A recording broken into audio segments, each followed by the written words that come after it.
Ötən gündən etibarən ölkə ərazisinin bir sıra bölgələrində qar yağması müşahidə olunur. Yollarda hərəkətin təhlükəsizliyinin təmin edilməsi məqsədilə Azərbaycan Avtomobil Yolları Dövlət Agentliyinin Avtomobil Yollarının Mühafizəsi Xidmətinin Cənub-Qərb bölgəsi üzrə əməkdaşları səhər erkən saatlardan etibarən Respublika və yerli əhəmiyyətli avtomobil yollarında qardan təmizlənmə işlərinə başlayıblar.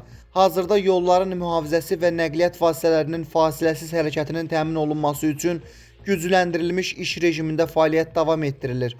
Qeyd edək ki, Şirvan, Hacıqabul, Sabirabad, Beyləqan, Saatlı, İmişli rayonları ərazisində operativ tədbir həyata keçirilir. Eyni zamanda ölkənin digər bölgələrində də avtomobil yollarının qardan və buzdan təmizlənməsi üçün Yolların Mühafizəsi Xidməti və Yol İstismar İdarələrinin əməkdaşları tam hazır vəziyyətdə fəaliyyət göstərir.